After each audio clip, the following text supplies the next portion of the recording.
প্রায় 1.5 বছর হলো শিবু মিত্র পাড়ায় এসেছেন।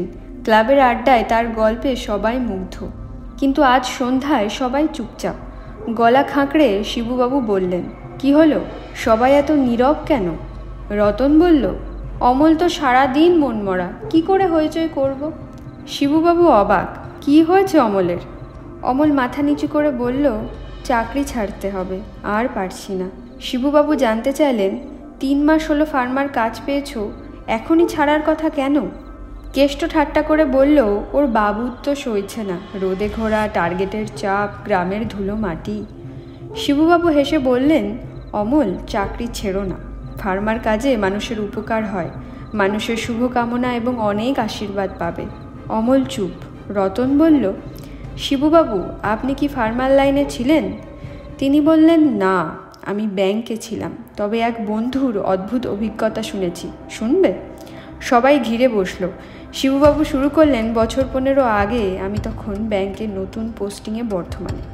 সেখানে আলাপ হলো রঞ্জিতের সঙ্গে, ফার্মাসিউটিক্যাল কোম্পানির সেলসম্যান। ওর এলাকা ছিল বাঁকুড়া, পুরুলিয়া।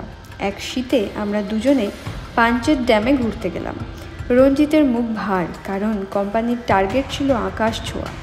হাসপাতাল, ফার্মেসি ঘুরেও কিছু হচ্ছিল না। আমি বললাম, গ্রামে ওষুধের দোকান খোলার সরকারি স্কিমে ঢুকতে। আমার গ্রামে পরিচিতি ছিল, তাই সাহায্যও করলাম। এক বর্ষার দুপুরে আমরা স্কুটারে বিষ্ণুপুরের দিকে রওনা দিলাম। পথে কারসানি গ্রামে চায়ের দোকানে থামলাম। সেখানে এক বৃদ্ধা এসে ভিক্ষা চাইল। বৃদ্ধা দেখতে একটু বিভৎস, মলিন সাদা থান, মুখের চামড়া কুঁচকে গেছে, কিন্তু মুখে অদ্ভুত মাতৃসুলভ হাসি। রঞ্জিত তাকে কিছু পয়সা দিয়ে দোকান থেকে একটা পাউরুটি কিনে খেতে দিল। বৃদ্ধা সেটি খেলেন না, একটু হেসে ধীরে ধীরে স্থান ত্যাগ করে চলে গেলেন। কিন্তু দোকানি সাবধান করে বলল, ওর নজর খারাপ, গ্রামে কেউ কাছে যায় না। আমরা হেসে উড়িয়ে দিলাম। কিন্তু হাসি গ্রামে পৌঁছে বৃষ্টি নামলো। এক নিম গাছের তলায় আশ্রয় নিলাম।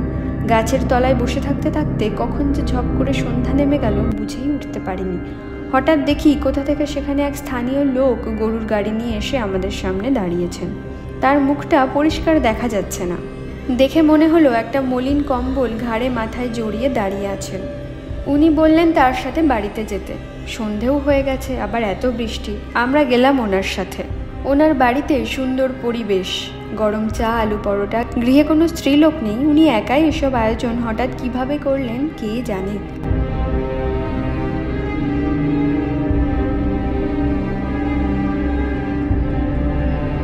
লোকটি ফার্মাসির ব্যবসায় আগ্রহী। উনি বললেন, ওনার চিকিৎসার ব্যাপারে অনেক আগ্রহ। রঞ্জিতকে কাগজপত্র নিয়ে পরে আসার কথা বলল। আশ্চর্য ব্যাপার, গোটা সময়টুকু উনি একবারও মাথা থেকে কম্বলটা নামালেন না। আমরাও কিছু বলিনি। পরের দিন সকালে ঘুম থেকে উঠে দেখি অদ্ভুতভাবে আমরা ওই নিম গাছের তলায় ঘুমিয়েছিলাম। ফিরে আসার পর রঞ্জিত অসুস্থ হয়ে পড়ল, জ্বরে ভুগল প্রায় 2 সপ্তাহ। সুস্থ হয়ে কাজে ফিরল, কিন্তু দিন কয়েক পরে হঠাৎ উধাও। তার বস ফোন করে বললেন, রঞ্জিতের কোনো খোঁজ নেই। কাগজপত্র নিয়ে ওই গ্রামে গিয়েছিল, কিন্তু বাড়িটা খুঁজে পাওয়া যায়নি। আমি বিষ্ণুপুরে ফিরে গ্রামে খোঁজ করলাম। অদ্ভুতভাবে ওই চায়ের দোকানটিও খুঁজে পাইনি। পথে একজন বয়স্ক মানুষের সাথে দেখা হলো। তিনি বললেন, ওই গ্রামের আসল নাম কৈলাসপুর, ওখানে দেবতাদের বাস। আপনারা শহরের লোক বিজ্ঞান পড়েন, এসব বিশ্বাস করেন না। আমাদের গ্রামে উমাশঙ্কর বিরাজ করেন। আজ অবধি এই গ্রামে কোনো মহামারী, ব্যাধি, দুঃখ, কষ্ট প্রবেশ করতে পারেনি। ঘরে ঘরে এখানে সবাই জীবন সাধনায় মগ্ন দিন রাত, সবাই আনন্দে থাকে। সেই বৃদ্ধা এবং অদ্ভুত লোকটির ব্যাপারে জানতে চাইলে তিনি বললেন, আপনারা তো অনেক পুণ্য করেছেন, নইলে এভাবে কি স্বয়ং পুরুষ এবং প্রকৃতির স্থূল মায়ার শরীর ধারণ করে আপনাদের দেখা দেয়? আসলে এখন চতুর্মাস চলছে, শ্রীহরি যোগনিদ্রায় আছেন। ওনার অবর্তমানে মহাকাল এবং মহামায়া নানান রূপে মর্তে লীলা করে চলেছেন। আপনারা তার সামান্য ছিটে ফোঁটা পেলেন। বাড়ি ফিরে এলাম, মনটা ভারাক্রান্ত।